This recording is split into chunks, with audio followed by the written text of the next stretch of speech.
Kepala Dinas Kesehatan Kota Sibolga Firmansyah Hulu menyampaikan bahwa banyak masyarakat yang sudah menerima vaksin tahap pertama namun tidak kembali untuk melakukan vaksinasi tahap kedua. Dijelaskannya, data masyarakat yang sudah divaksin lebih dari 50% dari total sasaran. Namun untuk vaksinasi tahap kedua belum mencapai persentase dari vaksinasi tahap pertama. Selanjutnya, kepada seluruh masyarakat yang sudah melaksanakan vaksinasi tahap pertama diimbau agar mengunjungi fasilitas kesehatan untuk mendapatkan vaksin tahap kedua.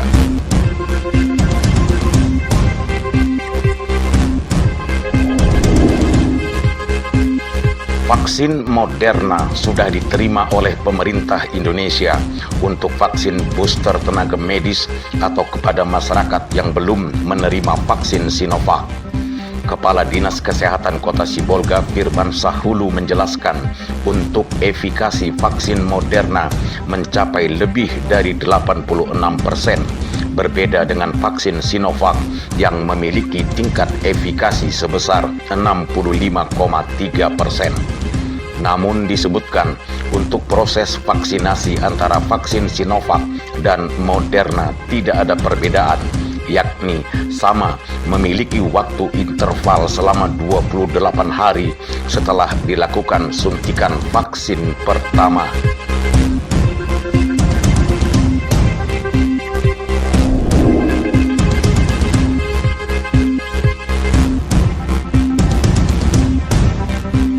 Ibadah Minggu ke-14 setelah Trinitatis pada 5 September di Gereja Huria Kristen Batak Protestan HKBP Sibolga Kota, Resort Sibolga II, Pendeta Maslan Situmorang STH mengangkat tema khotbah "Kuatkanlah hatimu, jangan takut".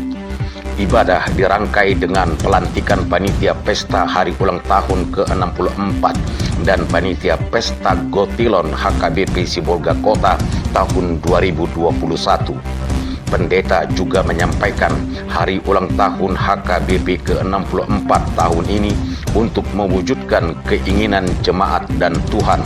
Selain itu, pendeta mengajak jemaat untuk meyakinkan diri bahwa Tuhan berada dekat pada umatnya.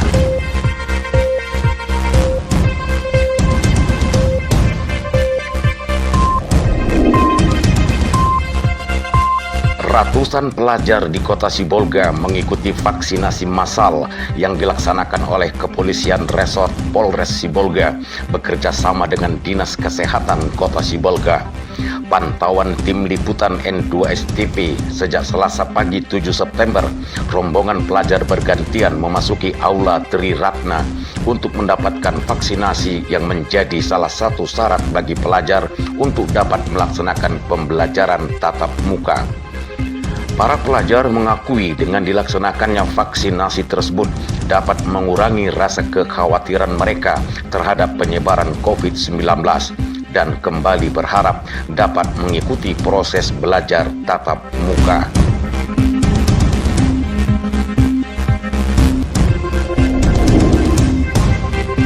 Memasuki pekan pertama September 2021, daging ayam potong di Pasar Sibolga Nauli terpantau mengalami kenaikan harga.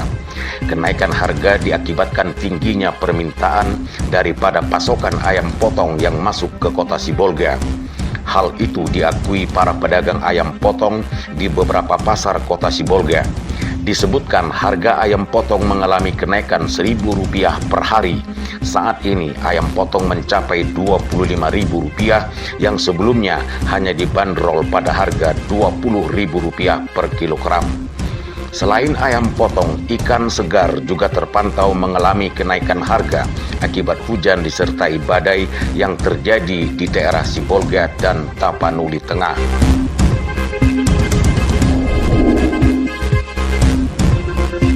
Kepolisian Resort Polres Kota Sibolga kembali menggelar pelaksanaan vaksinasi merdeka dengan target 2.000 penerima. Vaksinasi dilaksanakan di Aula Tri Ratna Kota Sibolga berlangsung 3 hari sejak tanggal 6 sampai 8 September lalu dengan target sasaran utama pelajar Kota Sibolga. Humas Polres Sibolga, Ibtu Ibtu Ersormin menjelaskan, vaksinasi tersebut dilaksanakan untuk vaksinasi tahap pertama, namun juga masyarakat untuk menerima vaksinasi tahap kedua. Target sasaran pelaksanaan vaksinasi tersebut sebanyak 2.000 orang.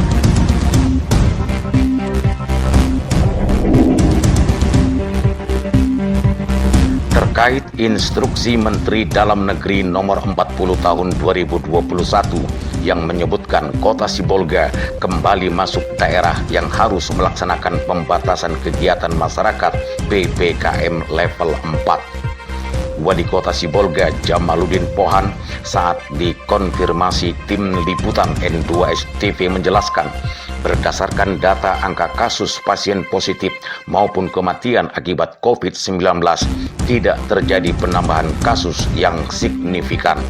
Sehingga pemerintah Kota Sibolga sudah mengirimkan surat untuk membantah hal tersebut. Namun dengan adanya instruksi Menteri Dalam Negeri tersebut, pemerintah Kota Sibolga akan tetap melaksanakan PPKM level 4 sampai 20 September yang akan datang.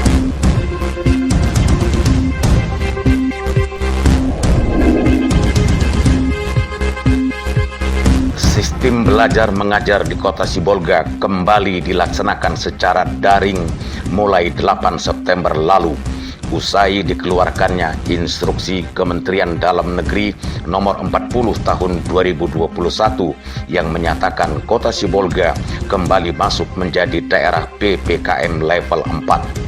Seperti telah diberitakan liputan N2S TV, para pelajar di Kota Sibolga baru saja melaksanakan pembelajaran tatap muka PTM.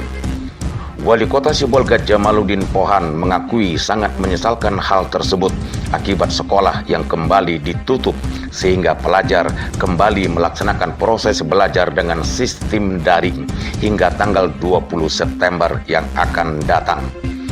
Para pelajar dan orang tua mengaku kecewa terhadap kebijakan PPKM level 4 yang mengharuskan mereka kembali berpisah dengan sekolah belajar tatap muka yang dimulai 25 Agustus lalu harus berhenti dan kembali melaksanakan proses belajar secara daring.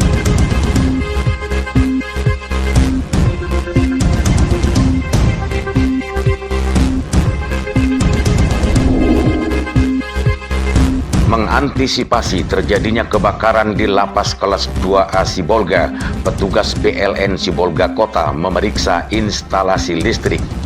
Usai diperiksa, instalasi listrik di Lapas Sibolga tersebut dalam kondisi baik. Pemeriksaan instalasi listrik di Lapas Sibolga berkaitan dengan permintaan pihak Lapas kepada PLN dan pasca kebakaran Lapas Kelas 1 Tangerang. Kalapas Kelas 2A Sibolga Tapianus Barus menjelaskan, pemeriksaan instalasi listrik dilakukan secara berkala untuk mengantisipasi terjadinya korsleting arus listrik yang dapat memicu terjadinya kebakaran di dalam lapas. Hal tersebut terkait dengan instruksi dari Kementerian Hukum dan HAM Sumatera Utara.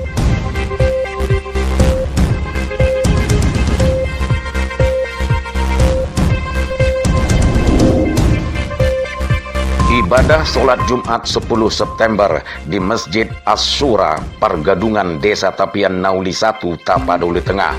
Khatib Samsul Bahri Hutagalung menyampaikan khutbah takut kepada Allah.